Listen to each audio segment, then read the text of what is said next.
Hi,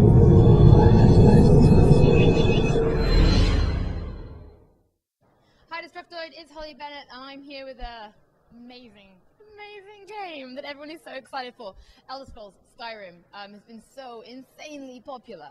But now, unlike E3, where we had a little bit about the general gist of the game, we're going to talk a few more details, because we've just seen you play for an hour.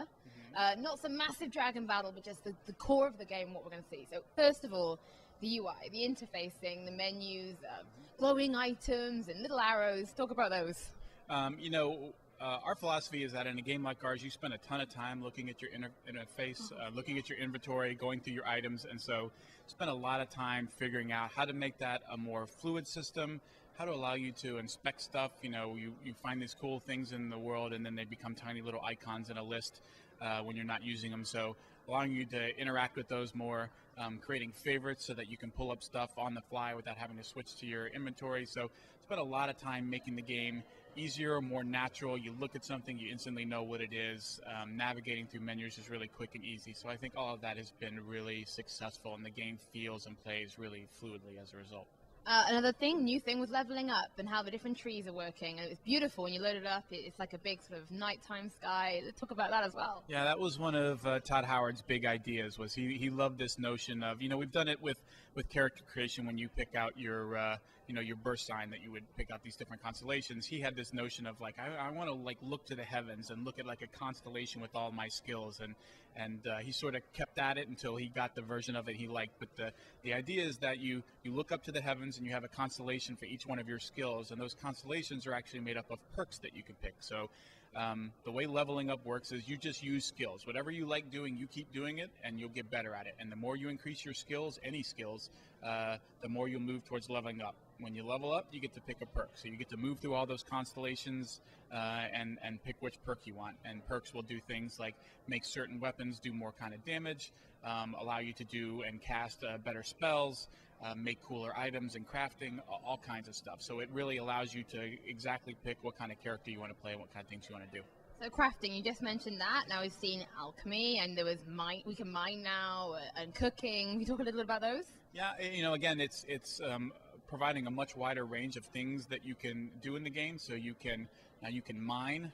When you mine, you can get that ore and turn it into ingots that you can use in a forge to create your own armor, to create your own weapons, to reinforce your own armor, to reinforce your own weapons. So you can take the hides off of animals and skin them to get leather, which combined with those ingots allows you to do all that.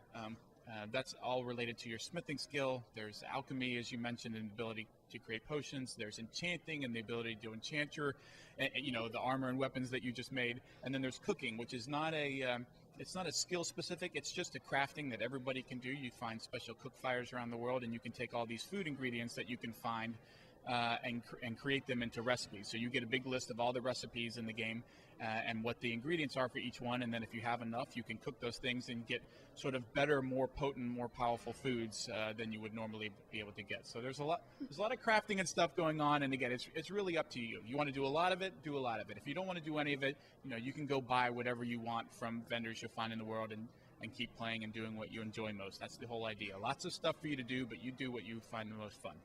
One thing I've noticed from another game which has changed, lockpicking, reminds very much of Fallout?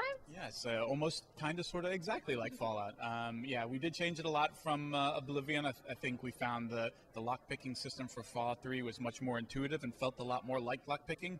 So it's almost kind of exactly the way it worked in Fallout 3, and I think folks will continue to find that fun and enjoyable and a good mix of skill. I mean, so many people who've played Elder Scrolls games obviously know that they're massive games. So many people have lost so much time to them. You were mentioning sort of a rough time length of what just the main quest would be. Yeah, so the main quest is probably in the 20 to 25 hour range if you really just stick to the main quest. Yeah, that's still a big game, but that is a drop in the bucket compared to what else there is waiting for you. You were saying about level designers. You guys have brought on a ton more level designers as well. Yeah, we spent a lot of time, starting with Oblivion. We had really just started that process with Oblivion. We have very, very talented artists, and some of them are also very good level designers, but we just felt like, number one, for as much time as we spend on the art in the world, and number two, for as many dungeons as we were insane enough to create, that we needed people who were solely focused on creating those dungeons and make them all cool and unique and different, and implementing all kinds of different traps and puzzles and stuff. So we have a much larger, by several times larger team working on Skyrim level design than we did on Oblivion, and I think you can see the results of that. The dungeons are easily some of the best gameplay in the game. There are tons of them. They're everywhere, and they're really great. Yeah, it looks absolutely fantastic. I know people will be so excited to start to know those little details of what make the game, well, so soul-destroying and soul-sapping, because I'm about to lose my life to it as well. So thank you so much for your time, and I know you're tired, and you've been demoing the game an awful lot today, but thank you so much for your time. Keep watching the front page, Destructoid.